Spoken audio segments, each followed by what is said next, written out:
She was already walking when the first scream hit her ears. "Amina, don't move." The runway lights burned hot against her skin, white and blinding, but the room had changed. The applause that had followed her first step dissolved into whispers. Phones lifted. Screens glowed. Someone near the front row laughed, sharp and ugly. Amina kept walking anyway. Her heels struck the floor in steady rhythm, the only thing keeping her upright. She could feel it before she understood it. The way the air thickened, the way people stopped seeing the dress and started seeing her. Her phone vibrated in her hand. Once, twice, again. She didn't look. By the time she reached the end of the runway, the designer wasn't smiling anymore. He leaned in, lips tight, voice low. "Walk back." Slowly. "Is something wrong?" Amina whispered. He didn't answer. He stepped away like she was already contaminated. When she turned, the whispers followed her. Someone said it loudly this time. "Isn't she the one?" Another voice replied, "Yeah, that one." By the time she disappeared behind the curtain, the show director grabbed her arm. "You're done," he said. "What?" Amina pulled free. "I still have 2 looks." "Not anymore." She finally looked at her phone. Messages stacked on top of each other, flooding in faster than she could read. Illegal model exposed. Fashion industry hiding migrants. Send her back. Her chest tightened. "What is this?" she asked, shoving the phone toward him. He glanced once and looked away. "You should leave." "Leave where?" "Just leave." She stood there as another model brushed past her, eyes refusing to meet hers.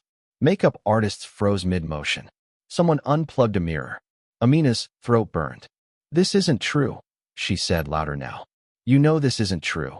The director sighed, like she was tiring him. Tonight is not about truth. Security appeared, not touching her, but close enough that she felt the threat.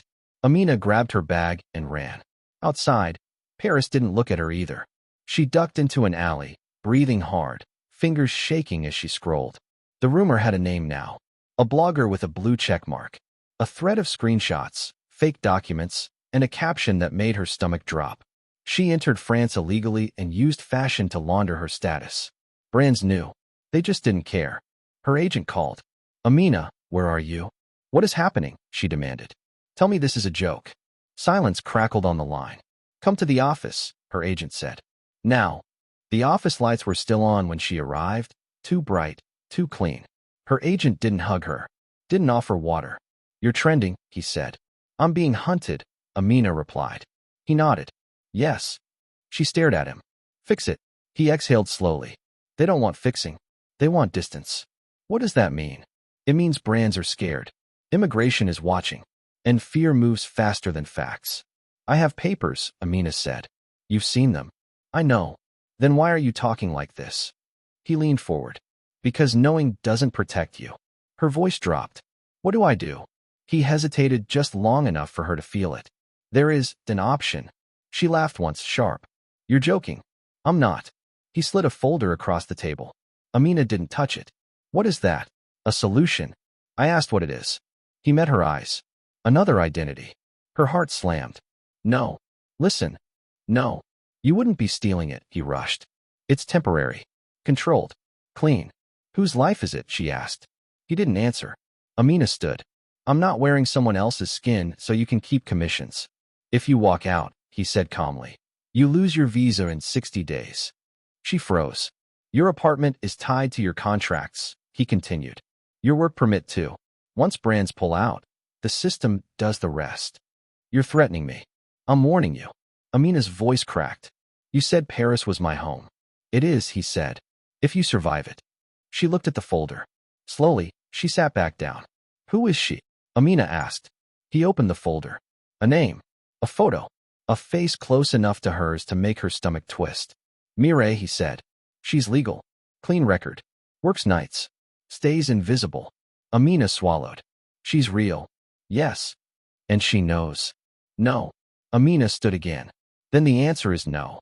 If you don't take this," he said softly, "they will take everything else." Silence stretched. Finally, Amina whispered, "If I do this, does she disappear?" He didn't respond. That was answer enough. That night, Amina practiced signing a new name. Her hand shook the first time, less the second. By morning, Paris greeted her like nothing had happened. At the fashion house, Mireille scrubbed floors while Amina walked past wearing her life. They didn't speak, but Mireille looked up, and she knew. Amina felt it in her bones. This wasn't survival. It was substitution. 2 days after the scandal, her phone rang again. This time, it wasn't screaming. Casting at 11, her agent said, "They want Mireille." He said the name like it had always belonged to her. Amina stared at her reflection in the bathroom mirror. Same face, same body, same scars she'd earned long before Paris ever noticed her. "I don't sound like her," Amina said quietly. "You will," he replied. By 11. The casting director didn't ask about the scandal.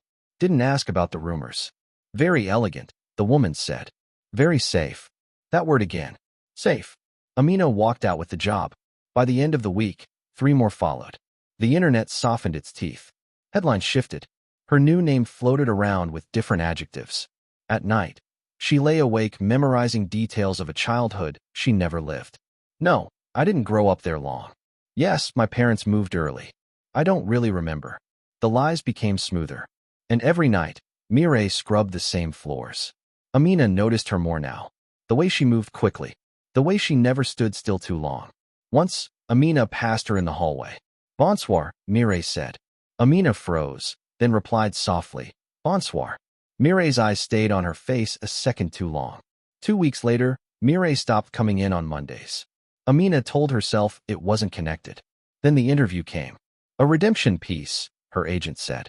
In the studio, the interviewer smiled. "You're proof that not all immigrants are the same." Amina smiled because Mireille would have.